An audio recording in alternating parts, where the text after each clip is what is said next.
చేద్దాం చేద్దాం వస్తుంది. ఇందాక స్టేజ్ పైకి వచ్చేటప్పుడు కిందకి వెళ్ళాం, మళ్ళీ సభ ముందు చాలా సినిమాలు ఆపండి చాలు. ఓజీ చాలు ఓజీ చాలు.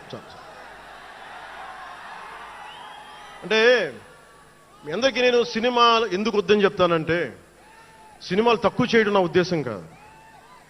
మీరు ఓజీ సినిమాకి వెళ్ళి జనసేన జిందాబాద్ అని ఎలా అనకూడదు, ఇక్కడికి వచ్చి సినిమా ఎందుకు అనకూడదంటే, ప్రాణాలు తెగించినారు ఇక్కడ వాళ్ళందరూ, ఇక్కడ జన సైనికులు. ఎందుకు సినిమా మాట్లాడకూడదు అంటే, 450 మంది పైచీలకు జన సైనికులు సినిమాలను కాదు సిద్ధాంతాలు నమ్మి చనిపోయారు. వారి గౌరవం కోసం